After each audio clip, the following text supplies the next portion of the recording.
Sometimes I know it feels like you ain't gonna make it, but you gotta keep pushing so you really can make it. Alrighty, y'all.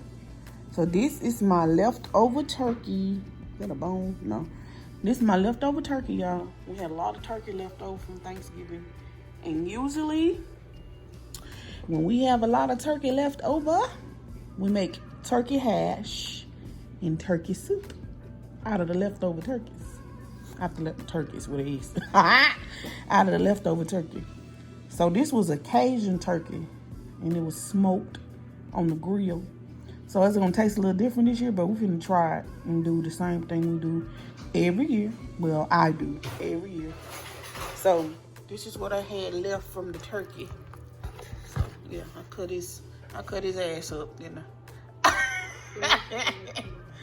I tore his ass up, didn't I? But yeah, that's the rest of the turkey that was left. See, it was smoked, if y'all can tell. That was a smoked Cajun turkey. So. All right, y'all, so I want to show y'all how small I cut my potatoes. I'm just going to go sideways like this. And I haven't washed them or anything. I'm going to wash them when I finish. So, yeah, I'm just going sideways like that. And then like that. And cubing them like that right there. And I'm going to do that all the way across like that. Just cube them. 2, 3. Now, you can do them bigger if you want to, but I like to do mine a little smaller. Okay, y'all, so right here I'm just showing y'all I cut up 2 big onion too, and I had 3 stalks of celery. So I just wanted to say that here because I also want to tell y'all, once I finish this, I lost one of my videos. I don't know how I deleted it, but yeah, we're gonna go with a pot. The pot that I'm gonna show y'all know my big old pot that I use all the time. We're gonna do a half a pot of water, and I'm gonna season it with these seasonings. So yeah, half a pot of water, and then I'll show y'all the seasonings I use right here. All right, so I'm gonna let y'all know all the seasonings that I put in here.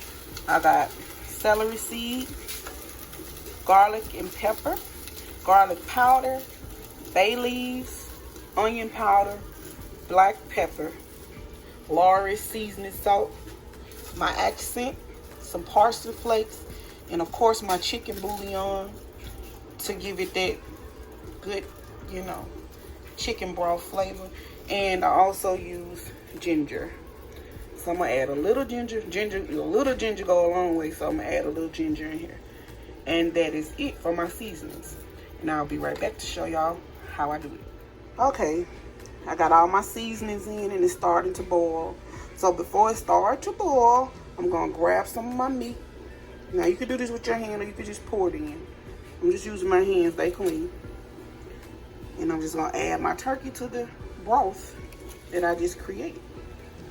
With all those seasonings. I don't measure it, y'all. I just use my senses, you know what I'm saying? And this is a lot of turkey, so I may not use it all. I may use half of it for some soup or something. But yeah, you want to get a lot of turkey in there. Especially when you're feeding a big family like mine. So, yeah. And then you got all the juice from that turkey that was at the bottom of the pan. All that's in there too. See, you want to add a little skin. I didn't put a lot of skin in this, but yeah, I added enough. All the little fats and stuff, you know. So yeah. So, okay. We're going to go with that much right there. That should do it. And we got that, about that much left. I'm going to put that in some soup. So I'll do some soup probably sometime this week. I'm going to stick it in the freezer. And we'll do some soup with that turkey. So, alright. So, this is what we looking like. And then right on top, y'all, I'm going to add my celery and my onion. So, you just add all that good celery and all that good onion. And we're gonna let this boil for about 20 minutes and let those flavors build up in the, you know, just let all them flavors build. And once we get it boiling and the meat get a little bit tender, I'm gonna add the potatoes and then I'll show y'all what I do after that. Alrighty, let's get boiling. Alrighty, y'all. So the boiling is starting. It's a lot of meat, y'all. So, yeah, this is gonna be a big pot.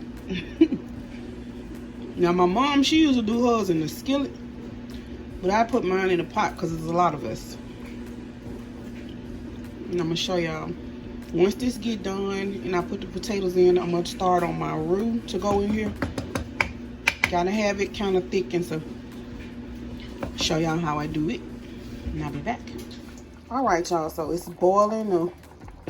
Our veggies has got a little tender, so I don't want the meat to cook straight apart, so we want to keep it in chunks. So I'm gonna add my potatoes in right now. About to get popped. I got my grease going over here, so I can show you how to do this roux, so don't mind that. So yeah, it kind of filled it to the top, but it'll cook down. So add all my potatoes, and we're gonna let that cook down. Let those potatoes soften up in there.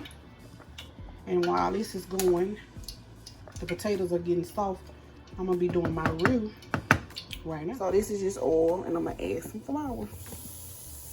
Just gonna add a little flour. Nice amount to make like a roux or gravy. So I'm gonna get this mixed in. I'll show you how it look once I get through cooking it down.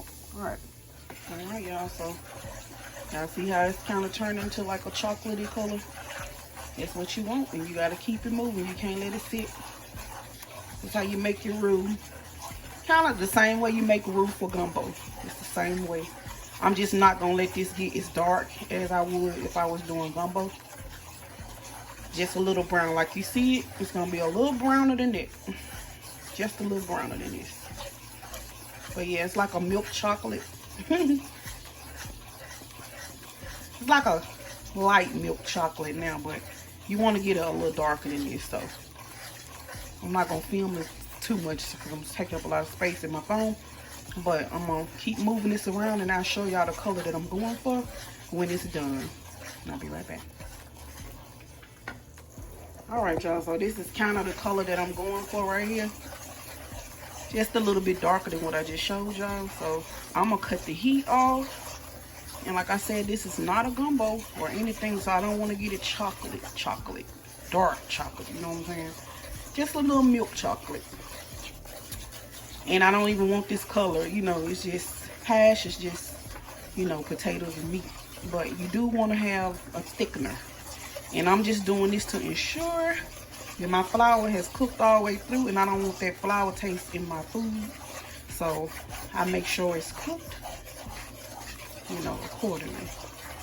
So I'm gonna keep stirring this for just about 2 more minutes, and I'm gonna cut it off the heat, and I'll show y'all what we got over here in the pot. All right, so here's our pot, y'all. We bubbling away. Potatoes getting done. Not quite all the way done, but as soon as those potatoes get soft, I'm gonna start adding in my my flour mixture so we can thicken this up. And I will show y'all once I do that. But this is my hash. It's coming along, y'all. Almost done. A couple more steps and we'll be done. Be right back. Okay, y'all. So I cut it down on low. I'm gonna take my it's pretty hot. I'm gonna take my brown mixture and I'm gonna pour it in right now. It's gonna kind of, I cut it down low because it's gonna do that little thing it do. The little let me go this way so y'all can see it. So yeah, I'm just gonna scrape all the thickener out, pour it in to see if it's gonna get a little thick. It's gonna thicken some. So I'm gonna get that all in. And you gotta have it down low because if you don't, it'll splat. It'll cook up out the pot. Like you see how it's doing, bubbling up. Y'all want it to boil over on you. So put it down low and then you just, you know what I'm saying, go in like that.